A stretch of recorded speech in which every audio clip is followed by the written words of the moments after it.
Hello everyone. How are you all doing tonight? I hope everyone is having a nice beginning of their week. Hang on, let me get a little bit closer. There we go. I think that's a little bit nicer. I've had a pretty good start, I have to say, and that's because we have a bank holiday today. I still don't know why it's called a bank holiday, admittedly, but it is. Daya asked me that on a prior stream. I was like, I don't actually know. And then he asked me, did I work in a bank? And it made me giggle. Excuse me. Yeah, let me take another sip of my tea. But yes, I've been relaxing. I did a small bit of work trying to get ahead of some things. I think I'm doing well. I think I should be ahead of the thing that I want to be ahead of pretty soon.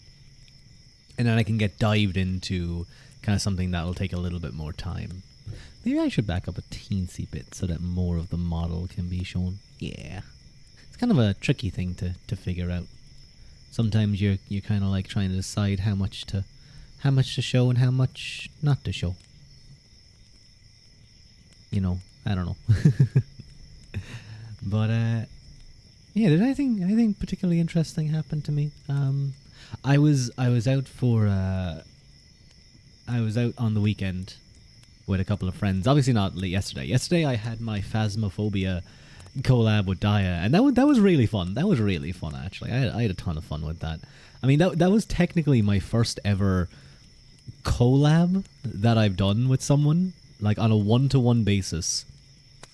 That wasn't like an impromptu, I'll just jump into a call or something. I've done collabs. I did a collab on HP Caswell's stream ages back.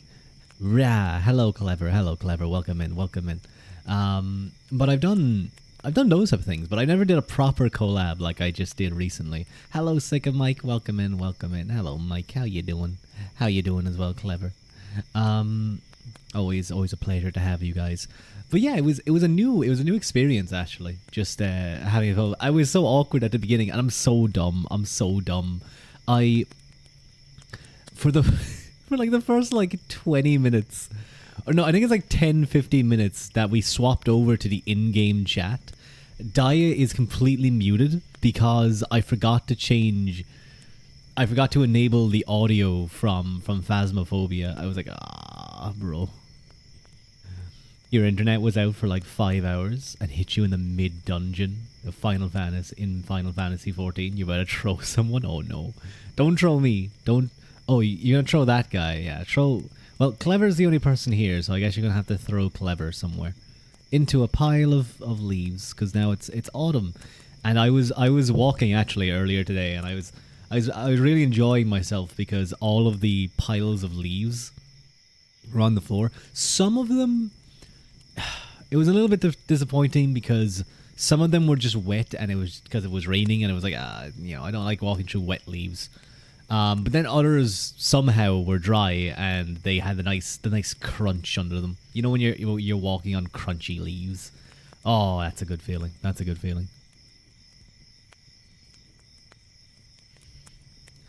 But yeah, it was a new experience. You want to see autumn so bad. It's so pretty. I hope your internet ceases to be a prick to you. But autumn is so pretty. I love all the colored leaves, just the coziness of it. It's really, really cozy. Here in Southeast Asia is summer, monsoon, and heat death. I don't think I'd be able to handle even one of those. Monsoon. I feel like monsoon would just be really sticky because it would still be hot. And I don't deal with the heat well. Like, I start complaining if it gets to like 23 plus. I start getting cranky. I'd even say 21 plus. I start getting cranky. I'm like, I don't like it being too hot. I start getting sticky. The air is 99% water and drowns you. You just walking along and suddenly you just start gasping for breath. Oh, that sounds horrible. Now, I don't know if Oh, because it really is. It is the humidity that makes it the worst. I can't even imagine what heat death must be like then for someone who lives in that area. For them to describe it like that, I would actually not function. I feel like I would be moping about.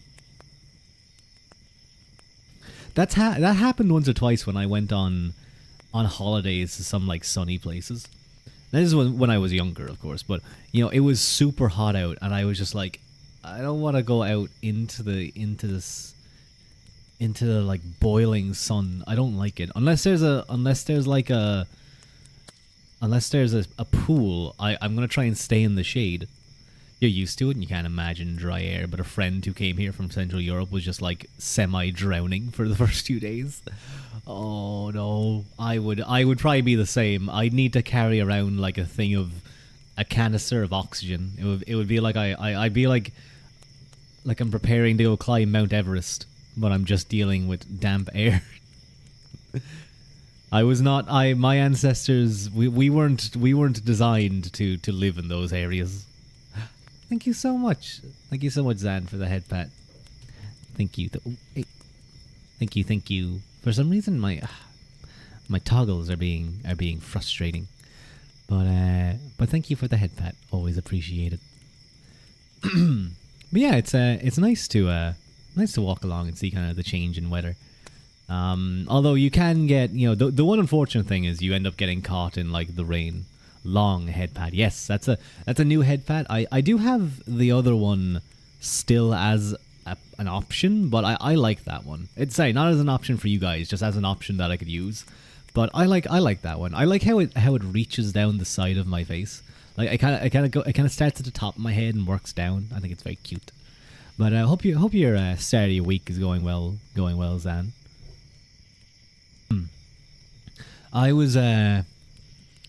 I've been enjoying myself playing around with ChatGPT a little bit more. I still have that. My God, what is with my throat today? It keeps getting like I just feel like there's something stuck in my throat.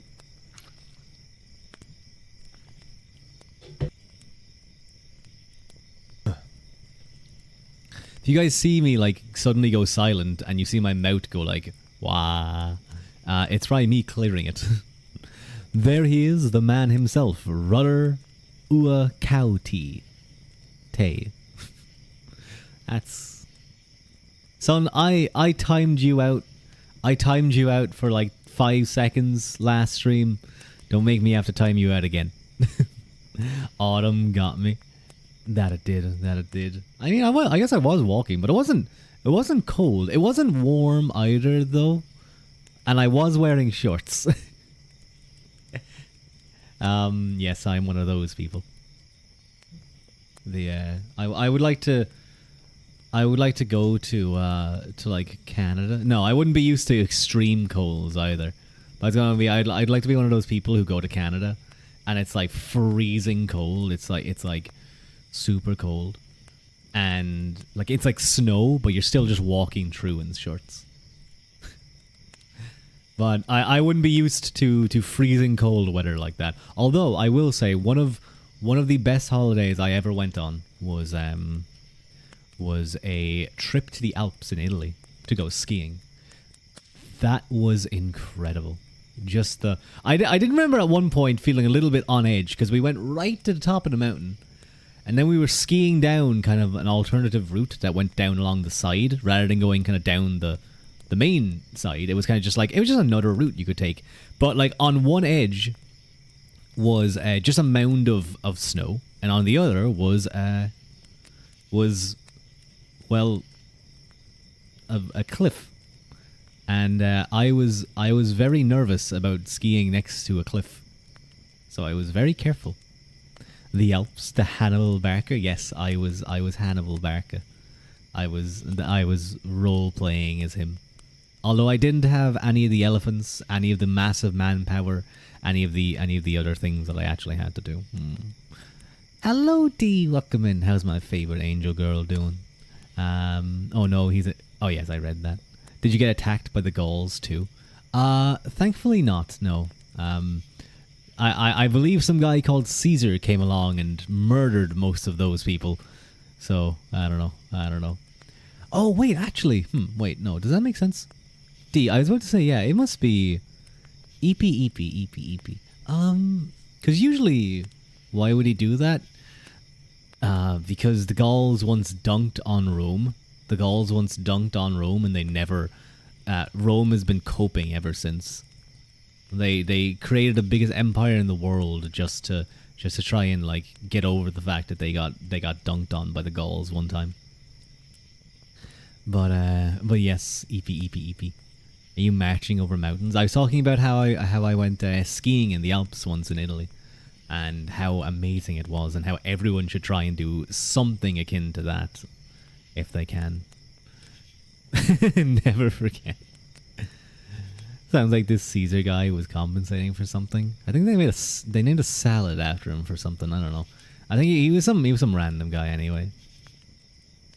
Ooh, but no. So the clocks went back recently. Actually, here they went back an hour. So isn't it technically even earlier for you, D? Is that how that works? You're up really early, wouldn't you be? You'd be up really early. Why are you up so early, D? It's Oh, wait, no, people are working. Daylight savings. You hate having to change all the clocks in your head. Son!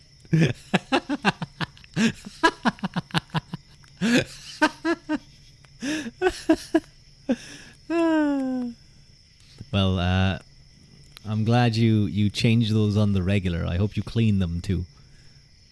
It's 9 a.m., not that early. Oh, okay. Maybe you have a detachment. But yeah, they went back. It almost threw a bit of a spanner in the works of my collab yesterday, but it was actually fine because it was actually better for me because it meant I was up. Or, it was later, or it was earlier. Sorry, it was earlier is what I'm trying to say. But I remember the night it happened. I was like, oh wow, it's kind of getting late. I was looking at it was like almost 2 a.m. and I went back and I just started kind of like I was playing a game in the middle of the night. Shut up. And then I looked back like 10 minutes later. It was like 1 a.m. I was like, what? And then I stayed up until 4. So technically, I stayed up until 5 that day. my sleep schedule is not good. Well, it's not good when I have nothing to get up for. I'm very good. I'm a very good employee when it comes to having to get up and do stuff. But if not, then I sleep in, and I really sleep in.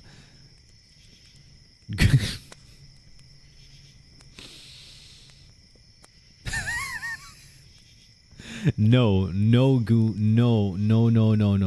Do not be talking about that in my chat. This is a good chat. Don't you? He can pick the best one for the occasion.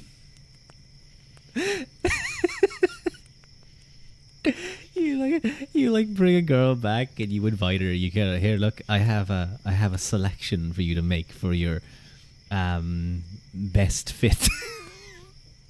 You bring it through like a little closet that just has like everything, has all the dimensions. Ew. Glass cases? Yeah, the special ones are in the glass cases. Those are the rare ones. Specially made. Can I stop talking about this? I want to talk about something else. But since I had that collab with Daya though, I do want to get back into. Actually, wait, that reminds me. I don't know why it reminded me, but turn off ads. There we go. That won't happen again. Maybe you should just stick to one, son. Maybe. But ever since I did that collab with Daya, I want to collab with more people. I want to do that because I think it's really fun. You'd like to see more gamer Ruadh. I gotta get back into playing Baldur's Gate. I was having fun with that game. The issue with my PC threw a bit of a spanner in the works, annoyingly. But everything seems to be working fine. I don't know why this is like perfect now. I am going to be dusting it though. I am going to be dusting the PC. Has the sun ever seen darkness? The sun is a ball of fire. It is not conscious. Sun. I mean, if we're talking about you, then I assume you've seen darkness. But I don't know. Unless you want to take like a panpsychist viewpoint, and view that everything has an element of consciousness within it, as a sort of like, the universe is God, or the God is the universe, and we're the universe experiencing itself. But that kind of I don't like that too much. And the sun has a soul. Does he say this metaphorically or explicitly? You know what? I can't even. I haven't read the laws, so I can't say. But like, I mean, he often talks about the sun being the form of the good and all that type of stuff. But he's speaking it metaphorically. He's using the sun as, the idea of the good within his system to within the world, to explain what the idea of the good and how it illuminates, and what's the word? How its goodness overflows and creates us and all this type of stuff, and is the thing that we want to always return to. So it can be tricky to take when he's speaking metaphorically and when he is being literal. Only the darkness in your own heart and in the beyond, where it is forever out of reach. Nah, D, you're an angel. You might be a fallen angel, but I believe, I don't know. You can do well. Space, things move. Space must exist for things to move in. That is true. Some things are moved, some things are self-moving. Schmoove, yeah, you gotta be schmoove. Schmoove up. Schmooving is when you're walking towards like someone you wanna pick up, and you kind of get that nice swagger in your walk. You start like bending your knee a little bit more, and your shoulders start kind of going really far back. That which moves itself is superior. There must be a first cause of motion. That seems like yes, that sounds like a, how would I put it? A basic version of that which moves itself is alive. Something with a soul is also alive. Makes sense. Make sure to use safe lifting techniques. Yes, lift with your. Remember, guys, lift with your back. Always lift with your back. Therefore, soul is self-generation motion, and also the first cause. I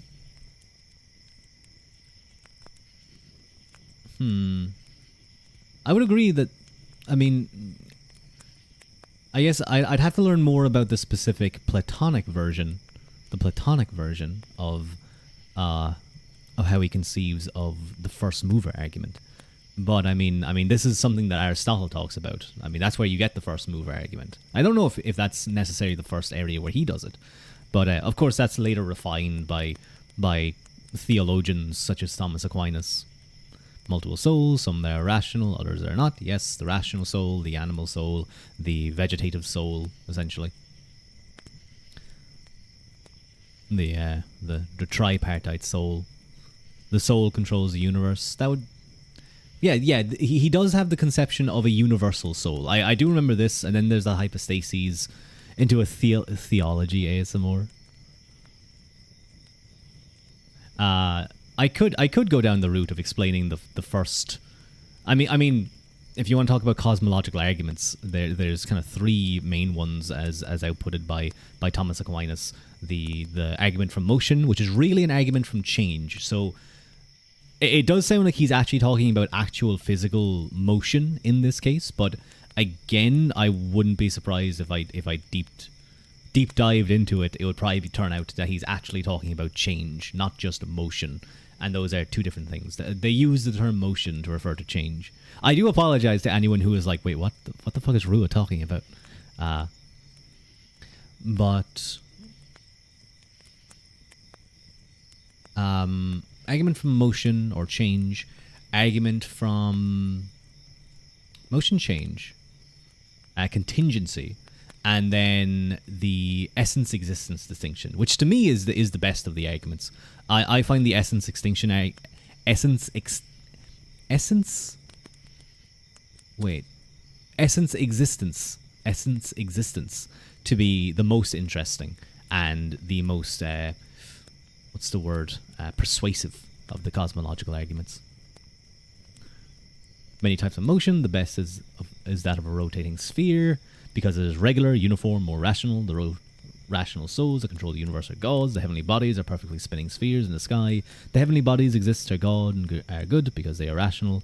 That's the end of notes, but he has more to say. You haven't read it yet.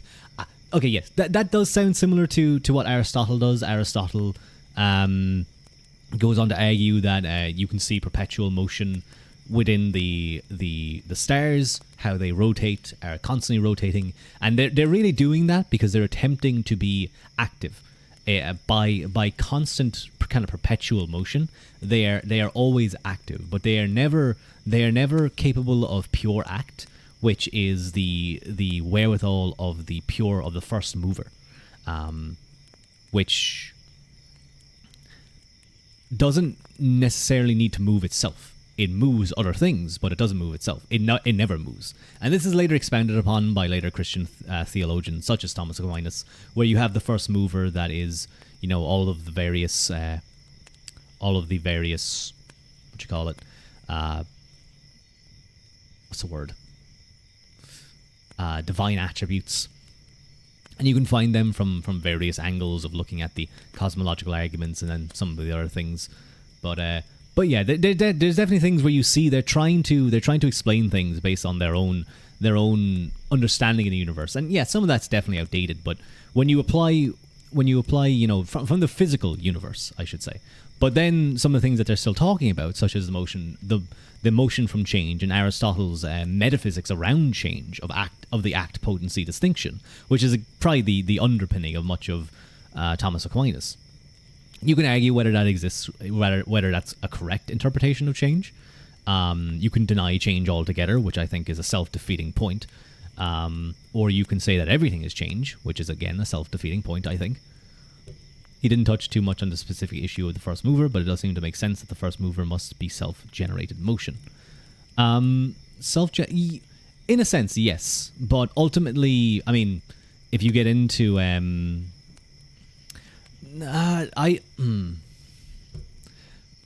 motion in this case, if you're referring to motion as a thing that's changing, that is in constant flux, no. It must be pure act, the act of to be.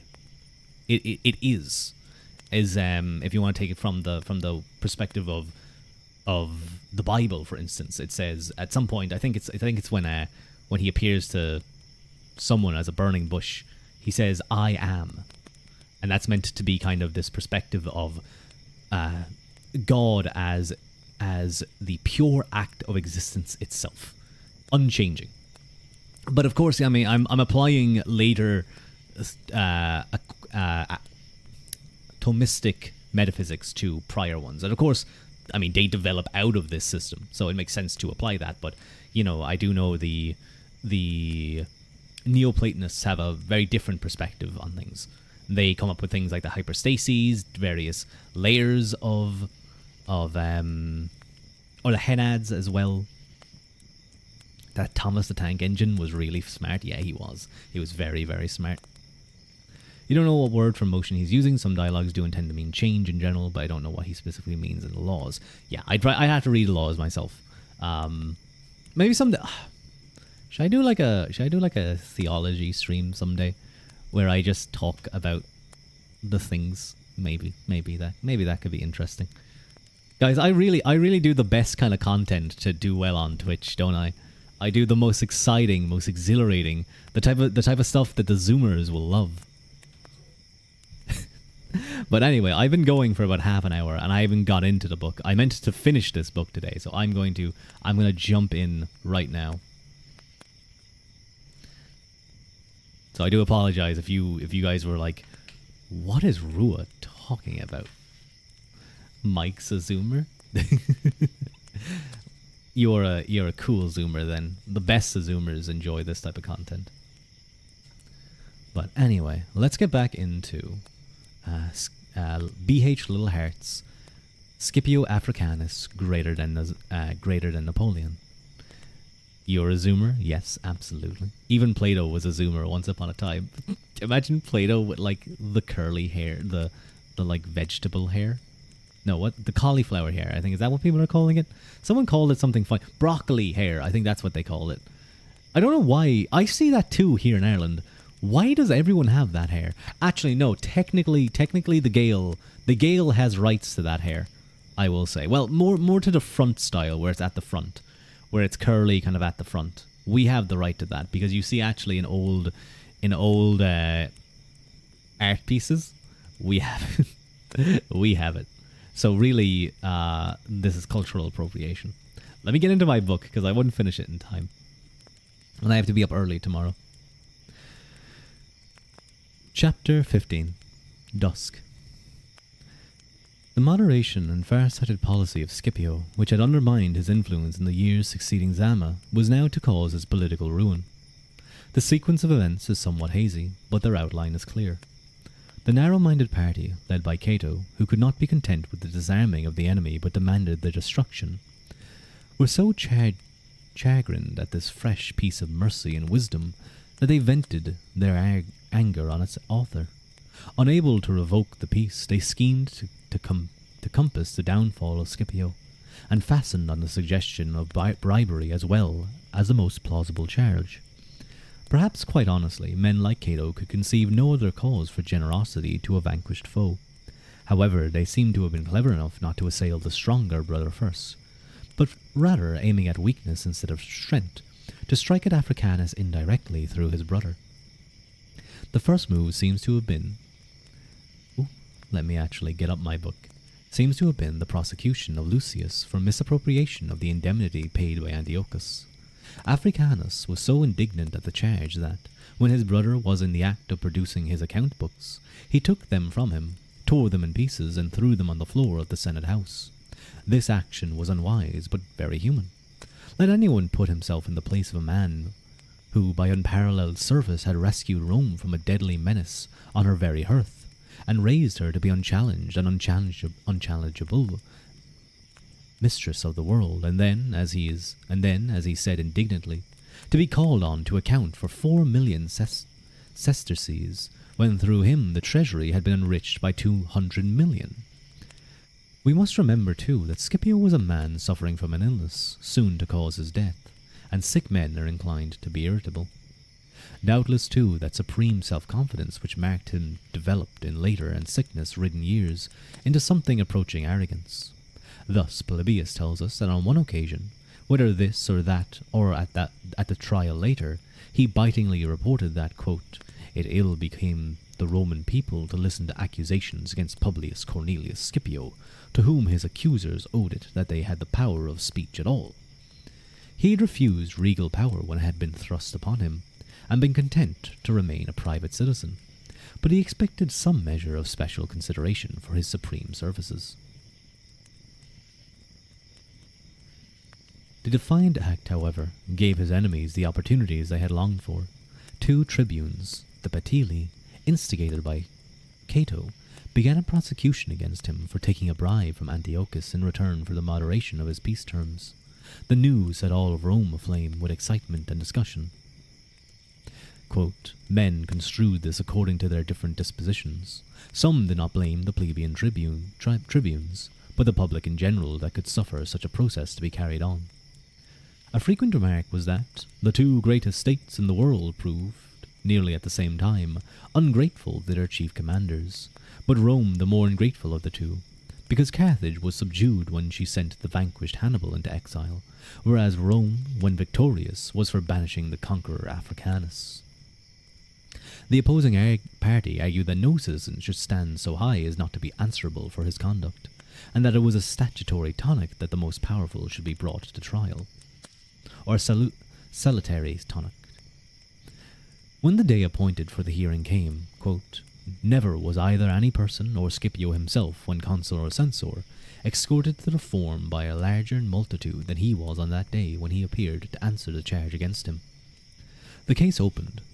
The plebeian tribunes sought to offset their lack of any definite evidence by raking up the old imputations about his luxurious Greek habits when in winter quarters in Sicily, and about the Locri episode. The voices were those of the Petili, but the words were clearly Cato's. For Cato had not only been the disciple of Fabius, but himself in Sicily had made the unfounded allegations which the commission of inquiry had refuted.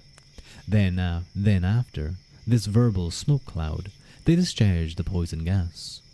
For want of evidence, they pointed to the restoration of his son without ransom, and to the way Antiochus had addressed his peace proposals to Scipio. Quote, he had acted towards the consul in his province as a dictator, and not as lieutenant. And remember, he was the lieutenant to, or whatever the term would have been, to his brother, his brother. Nor had he gone thither with any other view than it might appear to Greece and Asia, as had long since been settled conviction of Spain, Gaul, Sicily, and Africa, that he alone was the head and pillar of the Roman power, that a state which was mistress of the world lay sheltered under the shade of Scipio, and that his nods were equivalent to the decrees of the Senate and the orders of the people. A cloud of words have rarely covered a poorer case. Their purpose, as Livy remarks, to, quote, attack by envy, as much as they can, him out of the reach of dishonour. The pleading having lasted until dusk, the trial was adjourned until next day. Next morning, when the tribunes took their seat and the accused was summoned to reply, the answer was characteristic of the man. No proof was possible either way, and besides being too proud to enter into explanations, he knew they would be wasted on his enemies as on his friends. Therefore, with the last psychological counterstroke of his career, he achieved a dramatic triumph. Quote, tribunes of the people, and you, Romans, on the anniversary of this day I fought a pitched battle in Africa against Hannibal and the Carthaginians, with good fortune and success. Therefore, it is but decent that a stop be put to this day to litigation and wrangling. I am going straight away to the capital, there to return my acknowledgments to Jupiter, the supremely great and good, to Juno, Minerva, and the other deities presiding over the capital and citadel, and will give them thanks for having, on this day, and at many other times, endowed me both with the will and ability to perform extraordinary services to the Commonwealth. Such as you also, Romans, who choose, come with me and beseech the gods that you may have commanders like myself. Since from my 17th year until old age, you have always anticipated my years with honour, and I your honours with services. Thereupon he went up towards the capital, and the whole assembly followed. At last, even the clerks and messengers, so that his accusers were left in a deserted form. Quote, this day was almost more famous owing to the favour of the Romans towards him, and their high estimation of his real greatness, than that on which he rode through Rome in a triumph over Syphax and the Carthaginians. It was, however, the last day that shone on the lustre of Publius Scipio, for, as he could foresee nothing but the prosecutions of envy, and the continual disputes of the tribunes, the trial being adjourned to a further day, he retired to his estate at Liternum, with a fixed determination not to attend the trial. His spirit was by nature too lofty and habituated to such an elevated course of fortune that he did not know how to act the part of an accused person, or to stoop to the humble deportment of men pleading their cause. And that was Livy. When the adjourned trial took place and his name was called, Lucius Scipio put forward sickness as the cause for his brother's absence. The prosecuting tribunes refused to admit this, contending that it was merely his habitual disregard of the laws, and reproached the people for following him to the capital, and for their lack of determination now. Quote, we had resolution enough when he was at the head of an army and a fleet to send into Sicily, to bring him home, yet we dare not now send to compel him, though a private citizen, to come from his country seat to stand his trial. They failed, however, to carry their point. On Lucius appealing to the other tribunes of the commons, the latter moved that, as the excuse of sickness was pleaded, this should be admitted, and the trial again adjourned. One, however, Tiberius Gracchus, dissented, and the assembly, knowing that there had been friction between him and Scipio, expected a more severe decision.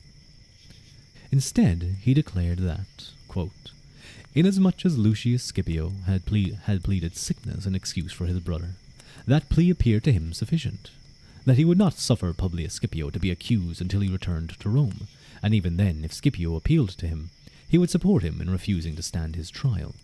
That Publius Scipio, by his great achievements, by the honours received from him, from the Roman people, by the joint consent of gods and men, had risen to such a height of dignity that, were he to stand as a criminal under the rostrum and afford a hearing to the insults of young men, it would reflect more disgrace on the Romans than on him.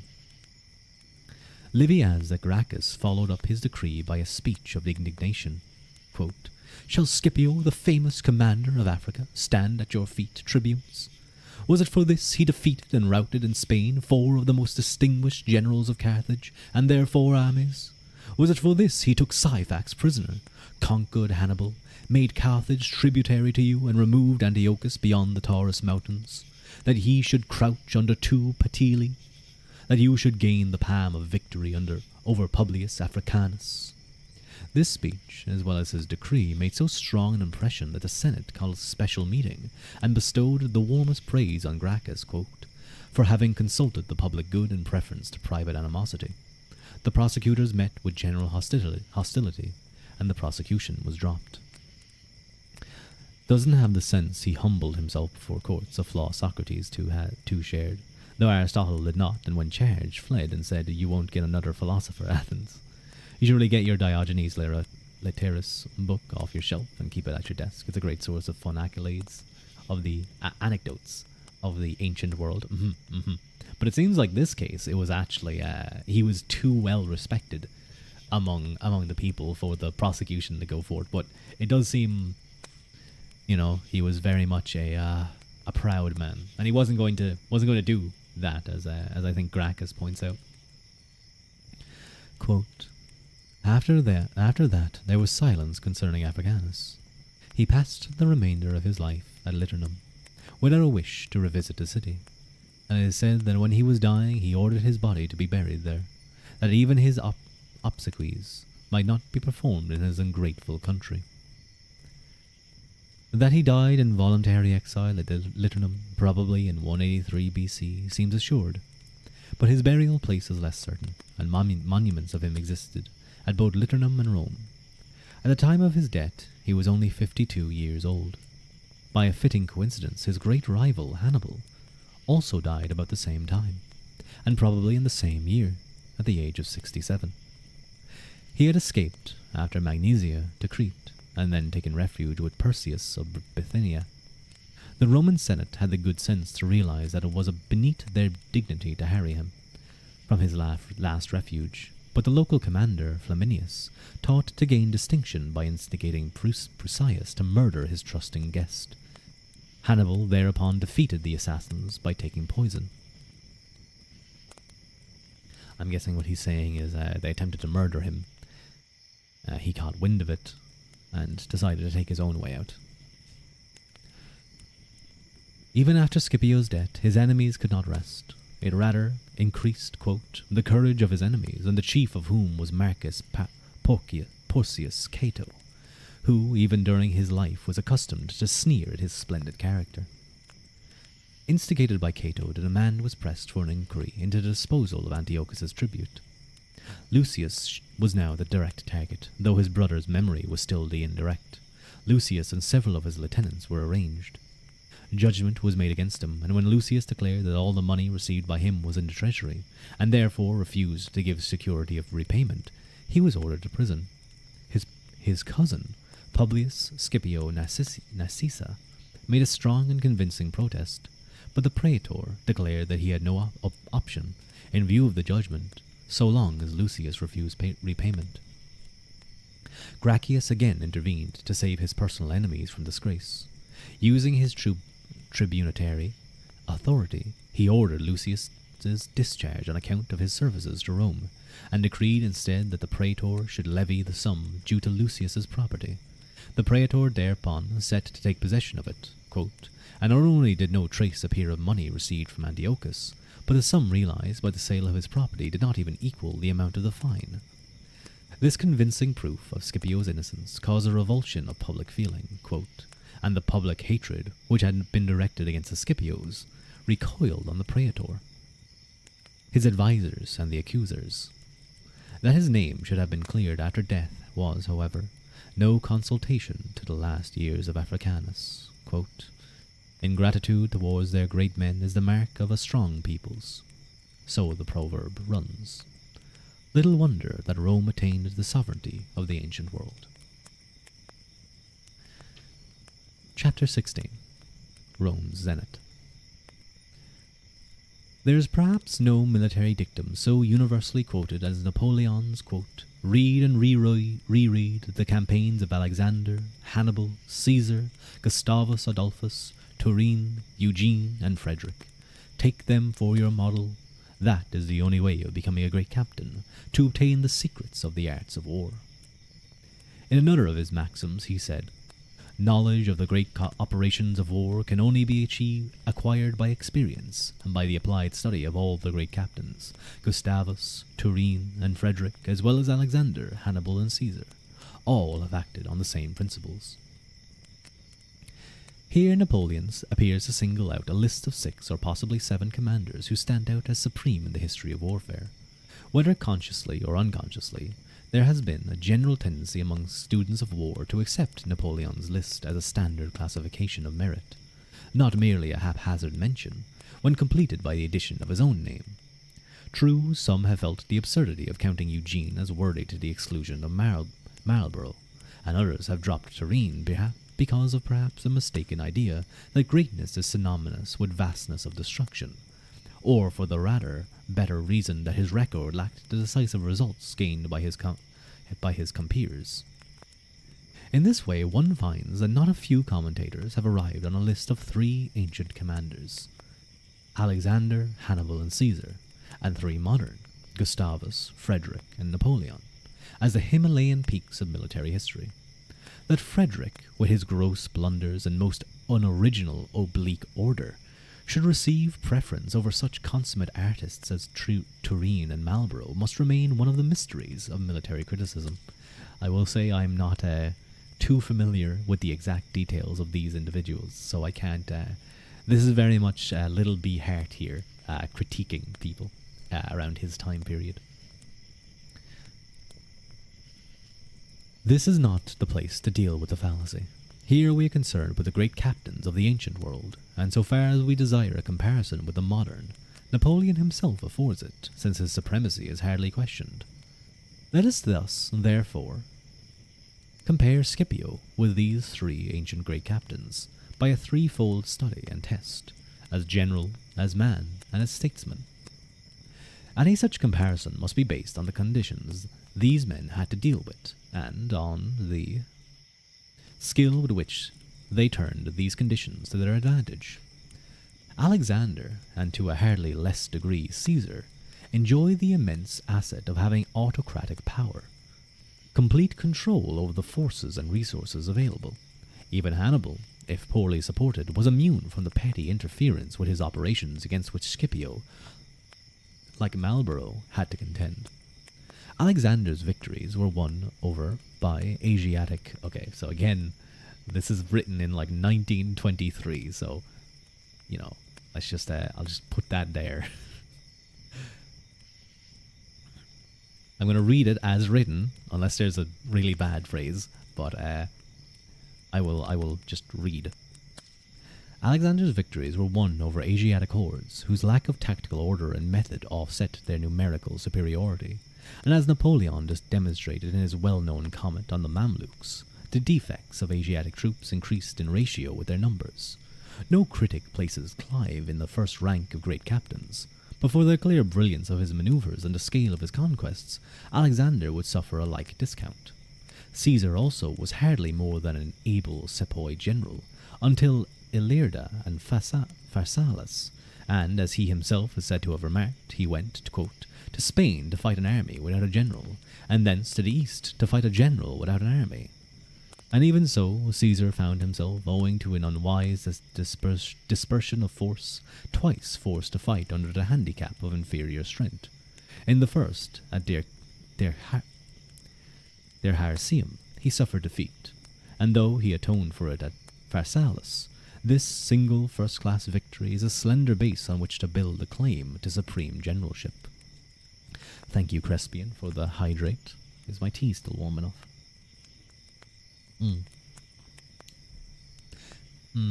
Just getting too cold, I think. But it was still nice. But if we are to accept Napoleon's dictum that, quote, in war it is not men, but the man who counts, the most significant fact is that both Alexander and Caesar had their paths smoothed for them by the feebleness and ignorance of the commanders who opposed them. Only Hannibal, like Scipio, fought consistently against trained generals, and even as between these, the advantage of conditions is on Hannibal's side. For his 3 decisive victories, the Trebia, Trasimene, and Cannae, were won over generals who not only headstrong and rash, but foolishly disdainful of any tactics which savoured of craft, rather than of honest bludgeon work. Hannibal knew this well. Witness his remark to the troops who were to lie concealed for the flank attack at Trebia. Quote, you have an enemy blind to such acts of war. Flaminius and Varro were mental beef-eaters, and their names are instinctively bracketed in history with those of Tallard, Down, Ballou, and MacMahon. Hannibal taught the Romans the art as distinct from the mechanism of war, and once they had profited by his instruction, his successes were limited. Marcellus and Nero were capable of winning tricks off him, and if they could not take a rubber, neither could Hannibal. But in surveying Scipio's record, not only do we find his tactical success uncheckered, but that his opponents from the outset were generals trained in the Barcine school, and all the evidence goes to show that Hannibal's brothers, Hasdrubal and Mago, were no mean commanders, and the apex of Scipio's career, Zama, is unique in history as the only battle where one acknowledged great captain has, on his own, defeated another decisively. Thus, if conditions and the extent to which they are not only met but turned to advantage be the test, Scipio's preeminence is clear. If the quality of a general's art be the test, universal opinion concedes that Hannibal excelled Alexander and Caesar. Alexander's victories were rather triumphs of method, calculations worked out with straightforward precision, but unmarked by any subtle variations and traps for the enemy. In Alexander, for all his greatness, still lingered traces of the Homeric hero, the glorification of the physical elements at the expense of the mental. It was this knight-errantry which led him to stake his life so often in the forefront of the battle, needlessly risking thereby the collapse of his plans and the lives of his army.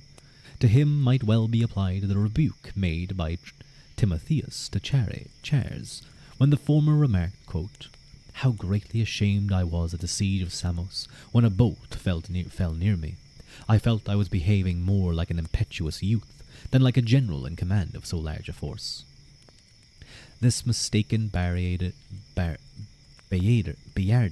too, explains the absence of the subtle artistry of his battles. It is epitomized in his rejection of Parmenio's proposal to attack Darius by night at Arbela, on the ground that he would not, quote, steal a victory.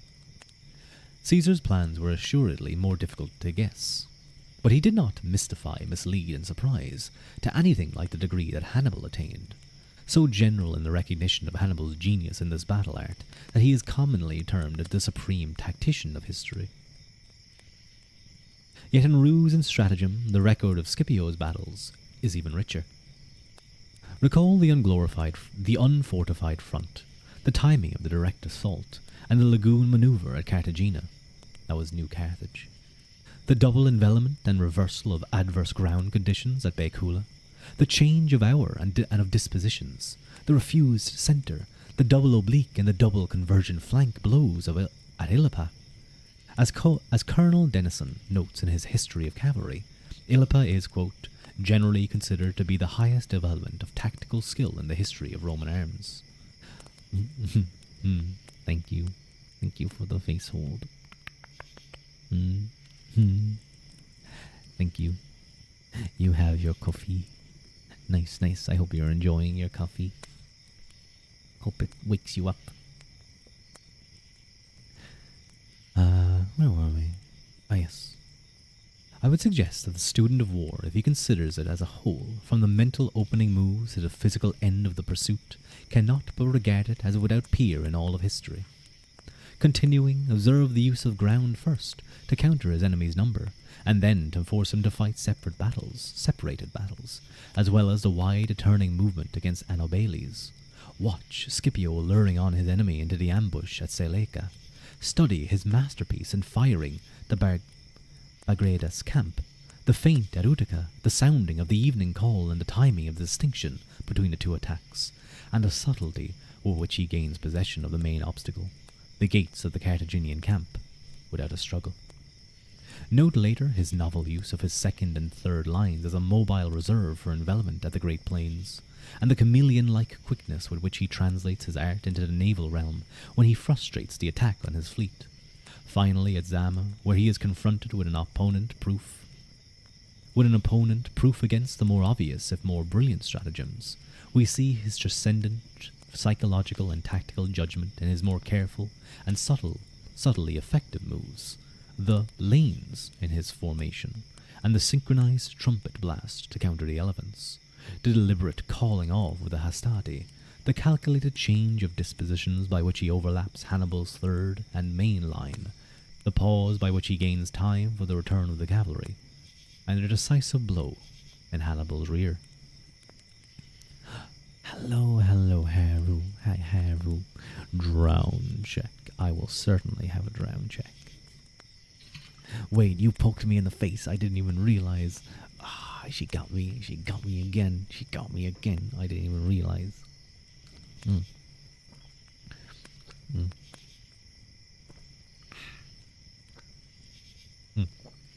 I get so into my reading, I don't even realize when I'm being poked in the face. God damn. Is there such another collection of gems of military art in all of history? Can even Hannibal's show such originality and variety of surprise? Moreover, if Hannibal's collection, his open battle, is somewhat less full than Scipio's, in two other essentials it is bare. Even his devoted biographers admit that siegecraft, as well as with Frederick, was his weakness, and he had nothing to set off against Scipio's storm of Carthagena, which, weighed by its difficulties, is calculated, daring, and skill, and its celerity has no parallel, ancient or modern. How you doing, Haru? Are you having a nice start to your week? I hope so. And I hope all of you guys are going to have a nice, easy week. Hopefully. Again, I kind of mentioned earlier I had a nice, easy week. Well, start to my week because I was off completely. Bank holidays are pretty sweet. I can't wait. I will be off after the, I think it's the 6th. It was like 6th or something. I will be off for Christmas. So I will be off for pretty much a whole month. From, I think it's like the 9th to, it's like the 9th, no, 7th, because I'm pretty sure the Saturday is the 7th. 7th until like the 6th of January. Oh, it's going to be nice. It's going to be so nice.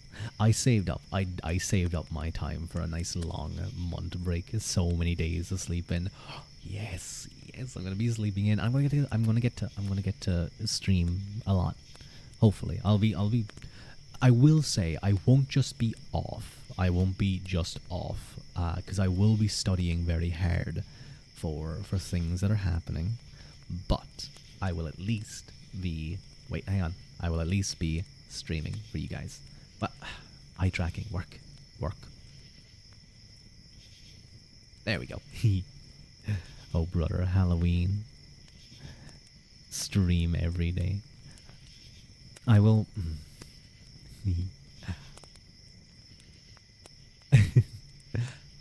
I guess I can say that there is I have someone, not a skeb, but someone I know who does certain kind of art.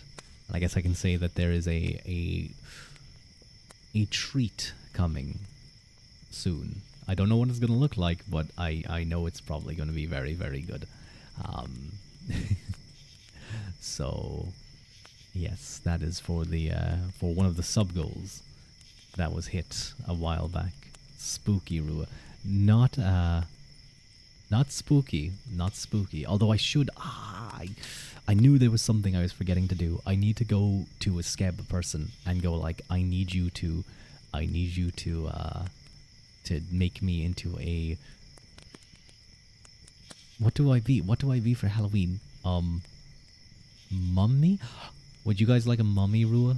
You could have like Playboy deer. No. Do I have to be the Playboy deer?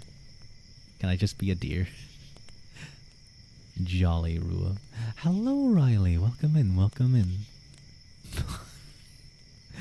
Top of the morning. Yes, yes. Top of the morning to you, Riley. Thank you so much for the first time chat. It's lovely to meet you. My name is Rua Quilta. I hope you're having a wonderful start to your week.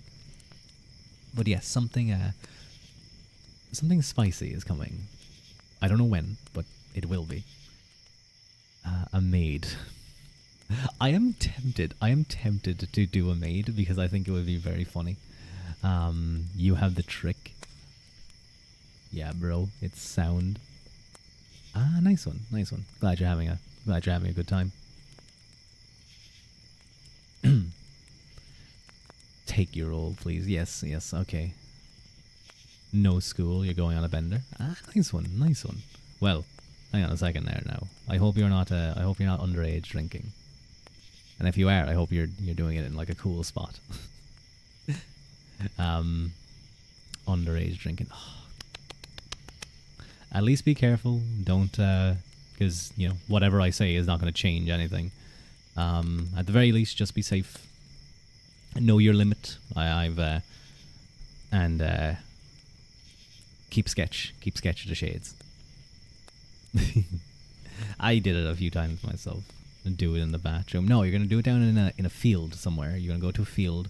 There's gonna be cows nearby, and you're gonna have a grand old time. You're gonna have a grand old time. Trust me. In a field. Did you guys not go drinking down in the bonfires and fireworks? Ah. I remember those. Those were fun. I heard some going off a few days ago. Don't go drinking the rice paddies.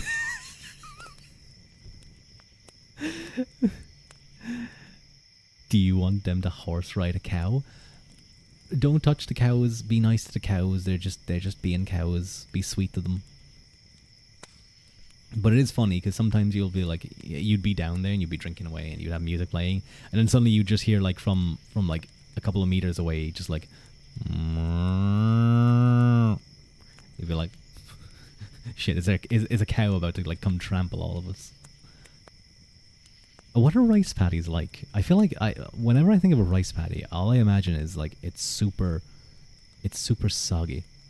It's super soggy, I imagine. Give the cow a drink. Yes, yes. Give the cow a sheep. Give the cow a drink. He wants a can. Halloween cow outfit, Rua. You can go to Toma Tengu, I think is his name. Toma Tengu. You can go to Toma Tengu for that.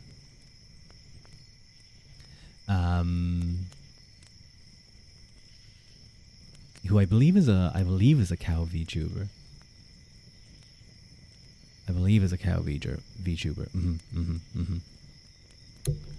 You're a wee owl Cork boy. Ah, fair enough. Hope you have a good night though. Again, do be safe because I've seen enough. I saw a video of, oh god, I don't even want to think about it. It was two people like kind of, you know, doing a bit of messing around in a street. They were kind of hyping each other up, getting ready to fight, and people were surrounding them. They're pushing each other back and forth, and they were kind of like ready to get at it. And then one of them stepped back, and a car that's trying to drive by goes over his foot, and I mean that it's not good. Let me say, what happens to his foot is not good.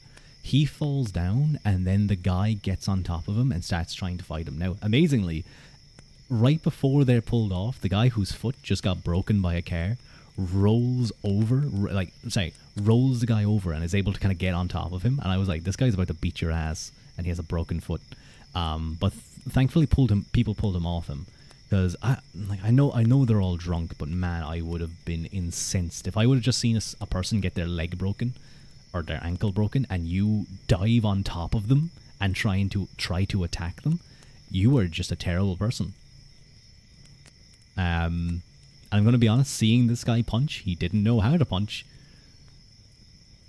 So he's lucky that guy got ran over. But, oh god, it's a horrible video. Oh.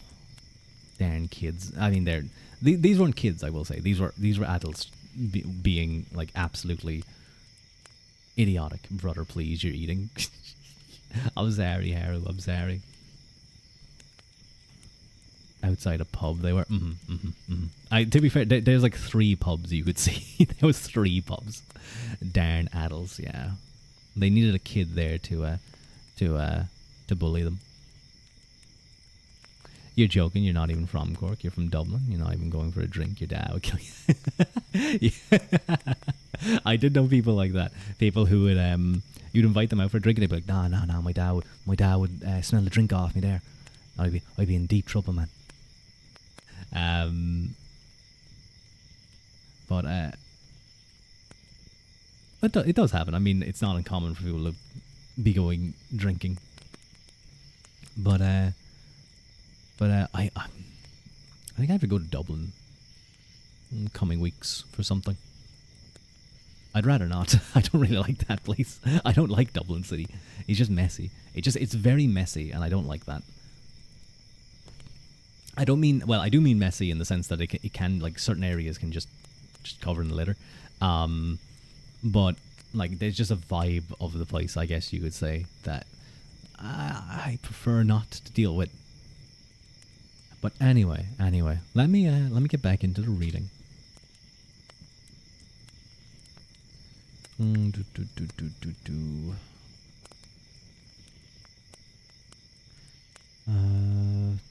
was I? The only time you ever leave the house is when you go to school or boxing or football training. Ooh, very nice, very nice. I used to do boxing for a while, couple of years. So it's a great thing to do. You get humbled very quickly. You get humbled very quickly going into that, and you meet someone who has been boxing for a couple of years and knocks you around the place, or you get into the ring with like a heavyweight, or at least someone a lot bigger than you, and they just bully you around the place. Proper amateur boxing, nice one. I hope you're doing well. I hope you're winning fights.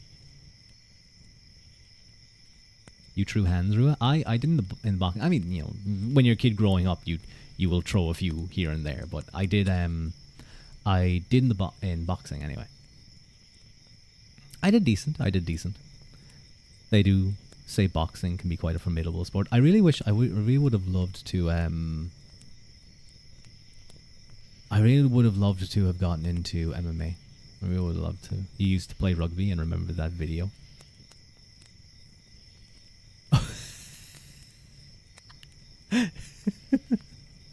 Oh, I know. The video of a rugby player was tackled, but the guy who tackled him, he was kind of driving forward a little bit, and he grabbed his shorts and pulled it right up and basically gave him a wedgie. But for the ladies who like the men, they got a lovely view, let's say. You never got in a fight? Look, I didn't get in loads of fights, but I got in, you got in a few scraps here and there. Nothing serious.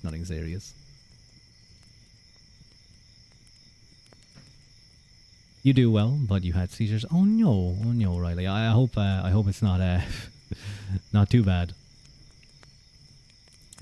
Hopefully it's, not something that'll affect it too much, let's say.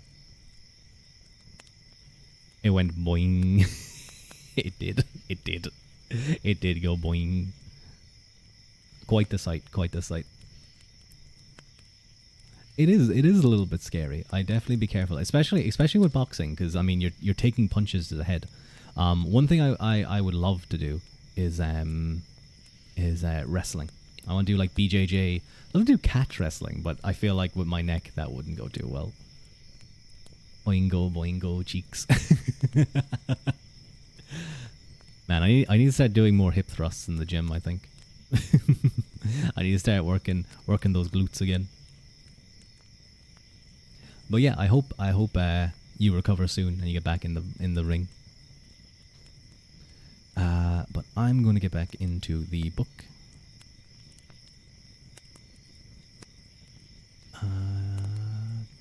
Oh yes, here we are. The other and more serious void in Hannibal's record is his failure to complete and exploit his victories by pursuit. Nowhere does he show a strategic pursuit, and the lack of even a tactical pursuit after the Trebia and Cannae is almost unaccountable. In contrast, we have Scipio's swift and relentless pursuit after Illippa, and hardly less after the battle on the Great Plains, where, where alike for range and decisiveness are unapproached until Napoleon, if then. In ancient times, Scipio had but one possible rival, Alexander, and in his case there were repeatedly an interregnum between the tactical and strategical pursuit, which caused a distinct debit against his economy of force. For his turning aside at Issus, a strategic argument can be made out, but for his delay after Granicus and Arbela, there appears no cogent reason, save possibly that of distance. The fact at least remains that his campaigns offers no pursuit so sustained and complete as that down the Baetis or Guadal River, or Guadal Quiver. It may be suggested that Scipio did not always pursue as always the two battles cited, but an examination of his other battles show that pursuit was usually either rash or unnecessary. Rash after Baecula, where he had two fresh armies converging on him, and unnecessary after Zama, where there was no enemy left to be a danger. From tactics we pass to strategy, and here a preliminary demarcation and definition may simplify the task of forming a judgment.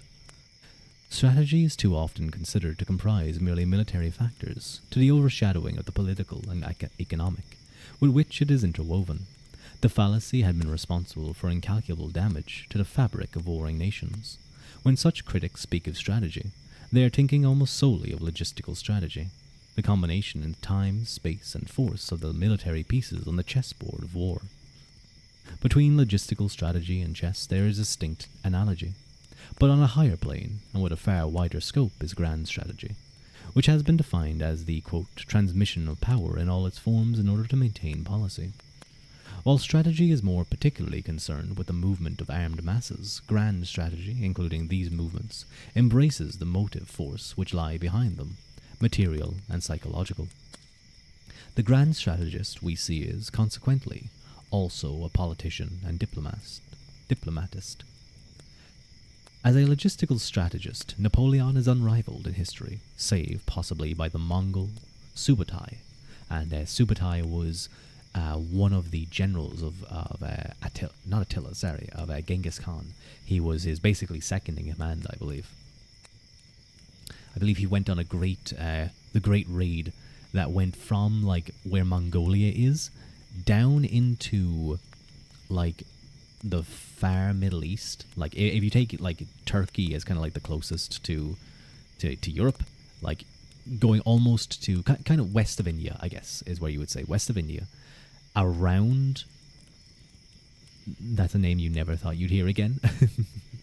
up through, where was it again? It was up through Georgia and the Caucasus over to like Russia, defeated loads of people, killing everyone, and then back over to Mongolia.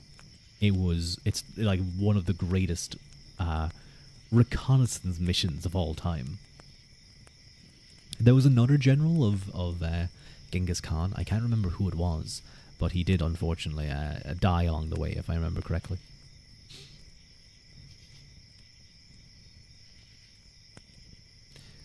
Genghis, but yes, he was he definitely killed a lot of people. I don't know if he exterminated a lot of people because he was burns a quarter of the world recon mission. Listen, Mike, they are suitable, they are necessary casualties. But yeah, he was the Mongols were quite vicious. If you surrendered, it was okay, but if you opposed them, not good. The ancients suffer in common with the modern precursors of Napoleon the handicap that the organization of armies in their day did not permit of the manifold combinations that he effected, and a handicap which persisted until the divisional system was born in the late 18th century, beginning with de Broglie. Previously, we find detachments, or occasionally, as in Nero's classic move, to the Martyrus against Hasdrubal, a two-army combination. But the scope and variation of such combination was inevitably narrow until armies came to be organized in self-contained and independent strategic parts. The modern division of the army corps just in time for the genius of Napoleon to exploit these new possibilities. But within the inherent limitation of pre-Napoleonic times, Scipio develops a range of strategical moves which, it may be fairly claimed, is unequal in the ancient world. The hawk-like swoop on Cartagena, so calculated that none of the three Carthaginian armies can succour their base in time. The hardly less bold and calculated blow at Hasdrubal Barca before either Hasdrubal Gisco or Mago could effect a junction. How closely the margin of time worked out we know from Polybius, nor is there any doubt whether these strategic moves were deliberate, as in many ascribed to ancient commanders on supposition by military critics who view old theatres of war through modern spectacles. Polybius and Livy both tell us that these calculations were in Scipio's mind. Again, the way in which Scipio stood guard over Hasdrubal Gisco, while his detachment under Silanus moved and fell on Haino and Mago before they had word of his approach, swift as the march, as thorough was the defeat. You don't know if his enemies or victims would have thought it was unfortunate, but it certainly wasn't according to his plans. They knew they were reasonable with the people that didn't oppose to them. They were reasonable in the sense that they would send everyone back to like the capital of Mongolia, and you would just become a trade person there. You would just become a trade person. Hello, Sugar. Welcome in. How you doing? Sugar? Thank you so much for joining. I hope you're having a good week. Hydrate? I will hydrate. Thank you so much. If you're unlucky, even if you surrendered, you could still like have a bunch of people killed just because like they don't have time to transport people. Thank you, Sugar. Thank you for the head pat. Thank you.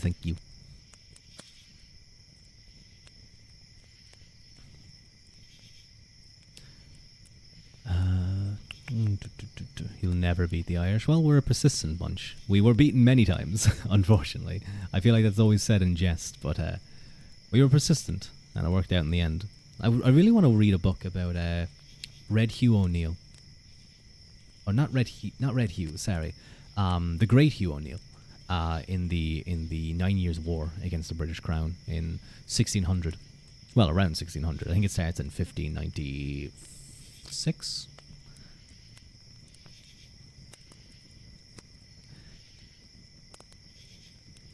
Next, the master move leading to Illapa, whereby his direction of advance cut Hasdrubal and Mago off from their line of communication with Gades, which in the event of their defeat meant that retreat to their fortified base was barred by the river Baetis. The upshot showed the truth of his calculation, and the proof of the fact. The result was the annihilation of the Carthaginian armies. This seems the first clear example in history of a blow against the strategic flank. Here is born the truth which Napoleon was to crystallize in his cardinal maxim that, quote, the important secret of war is to make oneself master of the communications. Its initiation is sometimes claimed for Issus, but at best Alexander's maneuver was on the battlefield, not in strategic approach, with the simple explanation that the sea prevented a move on the other flank, and the bend in the river Panaris dictated the direction of it. The 1916 movie? Which one? I haven't watched anything recently, so I can't say if I'm thinking of the right one. Is it just 1916 the movie? That would be a bad title for that movie. Admittedly, Scipio's strategic intention at Illapa is a hypothesis, and not definitely stated in Livy or Polybius, but he established facts of the advance and still more of its sequel from a chain of indirect evidence that could not be firmer. Even Dodge, one of Scipio's consistent detractors, emphasizes this threat to the strategic flank.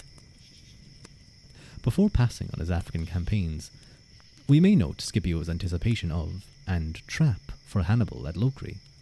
Then note how, on landing in Africa, his first care is to gain a secure basis of operations, fulfilling the principle of security before he passes to the offensive. See him balk the enemy's superior concentration of strength by the Torres Vedras lines near Utica. Note the rapidity with which he strikes at Hasdrubal and Syphax at the Great Plain, before the new levies can be organized and consolidated, and how in the sequel he once more stands guard, this time over Carthage, while his detachment under Laelius and Massinissa knocks Syphax out of the war. Finally, there is his move of the Bargadas Rivali, by which he simultaneously compels Hannibal to follow and facilitates his own junction with Massinissa's reinforcements from Numidia. Oh, it's 1916 with Michael Collins, the Irish actor. I will find you and I will. Oh, you got auto modded. I'll allow that. You got auto modded because it said I will kill you. But I know the person you're talking about. You're thinking of what's his name again?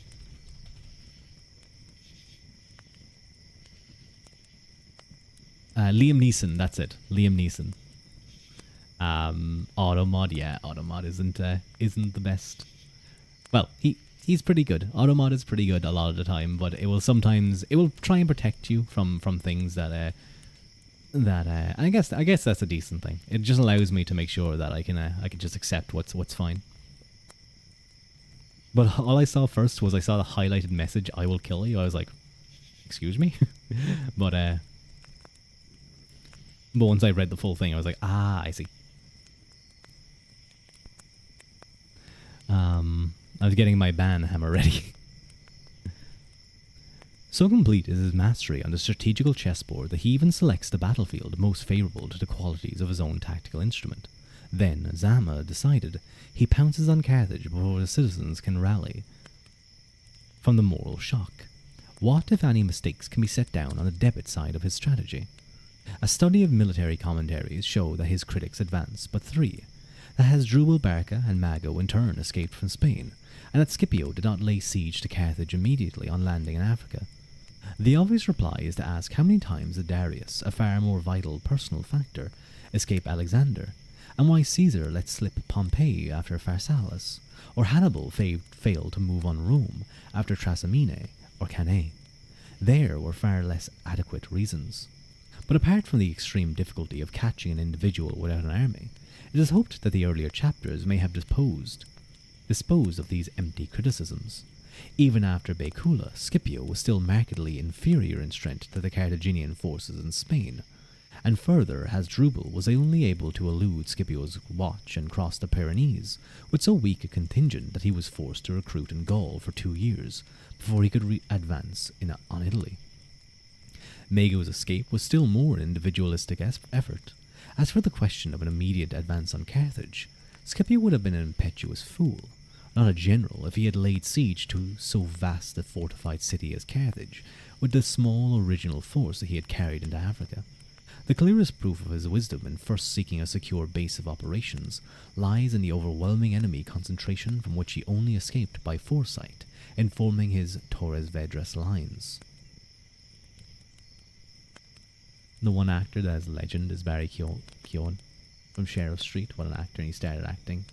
I definitely watched that, but it's been ages. I cannot watch. Remember watching that for ages ago.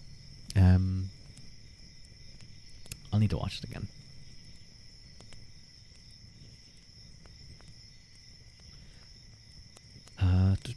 Yes. In Alexander's record, even his modern biographers do not suggest any notable examples of logistical strategy, apart from certain swift marches such as that from Pelium on Thebes. There are no combinations or checks to enemy combination. His strength lies in his grand strategy, of which we shall speak later.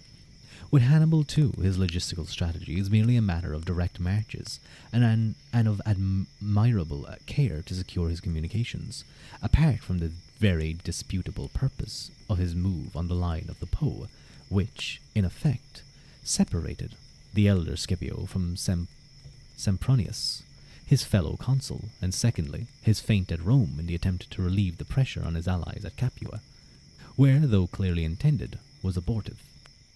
Against these must be set first the fact that the advantage of his hazardous march over the Alps was foiled of its purpose by the elder Scipio's quicker return from the Rhone by the Riviera route. Second, the fact that he failed to prevent the junction of Sempronius with Scipio on the Trebia. Later, there are among other indisputable failures the neglect to exploit Cannae even by the seizure of Canisium, let alone a thrust at Rome. The times his moves were parried by Fabius and Marcellus, Nero's brilliant deception by which Hannibal remained stationary and in the dark, while his brother was being crushed on the Martaurus. Finally, we see him outmaneuvered by Scipio in the preliminary move before Zama. Outstandingly great as a tactician, Hannibal is not impressive as a strategist, less so indeed than several of Scipio's forerunners among the Roman generals. Caesar, in contrast, stands out more in logistical strategy than in tactics, but the classic, as are many of his moves in Gaul, one has to remember that they were made against barbarians, not trained generals such as those with whom Scipio, Hannibal, Nero, and Marcellus had to contend. Against Pompey's lieutenants in Spain, he extricated himself with surpassing skill from a critical position, into which perhaps he could not have got. Then in Greece he threw away his superiority of force by dispersion, and suffered a severe defeat at Darhasium, nearly disastrous, as he confessed when he said, quote, "Today the victory had been the enemy's, and had there been any one among them to gain it." His retreat was a masterly feat, if we overlook the quality of his opponents. But later he failed in his attempt to prevent the junction of Pompey and Scipio Narcissa, and had the fight at Pharsalus without his detachments against a concentrated force. That his tactics turned the balance does not affect the reflection on his strategy. You don't know what he was thinking when he was walking around Italy, not taking Rome. He was just having a leisurely stroll. He was just like kind of going for a bit of a holiday retreat.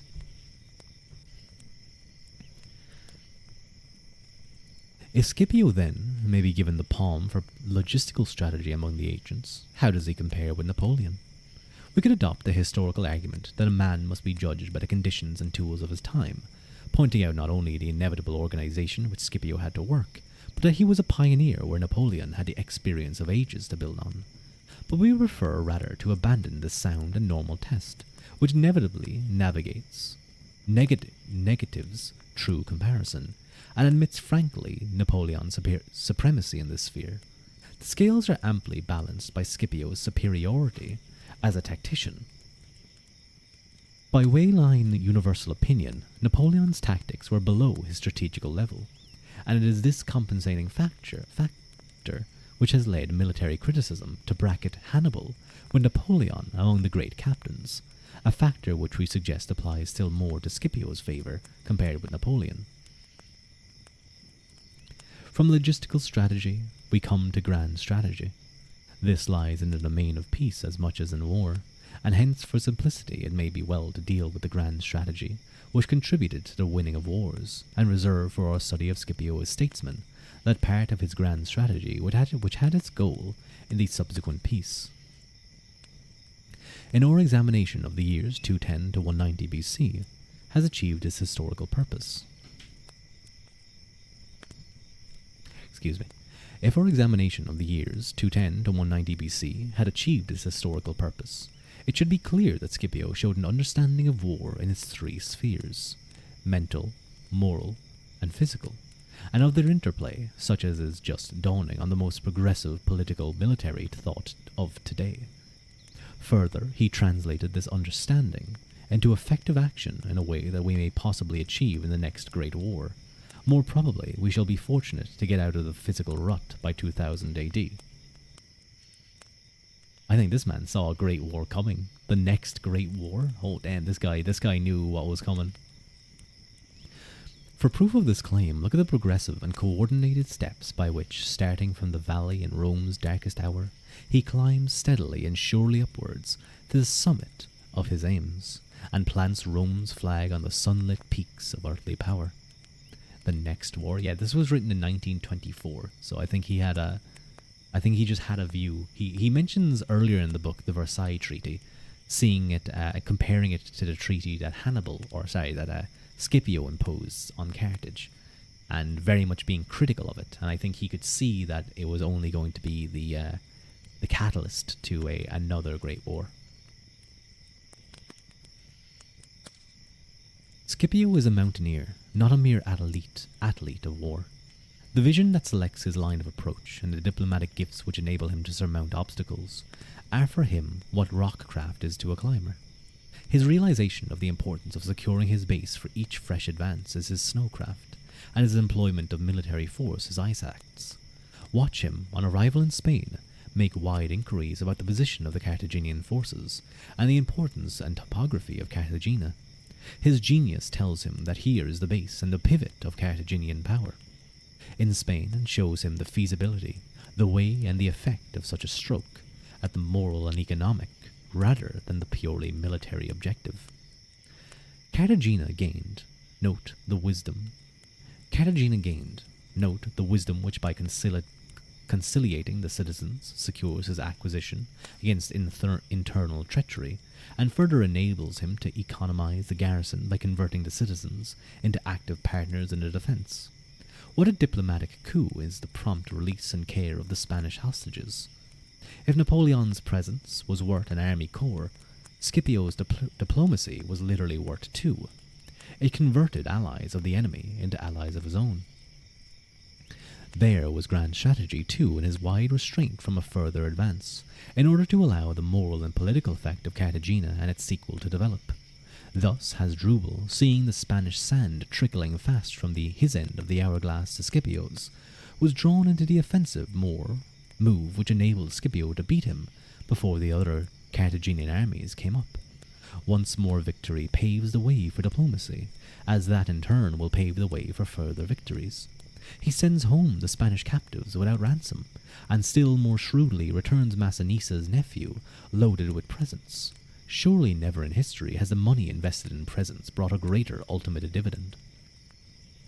Next, note the rapidity with which Scipio nips in the bud the incipient threat from Hanno, and in contrast the constraint by which he avoids wasting his force on a number of petty sieges, which could bring no commensurate profit.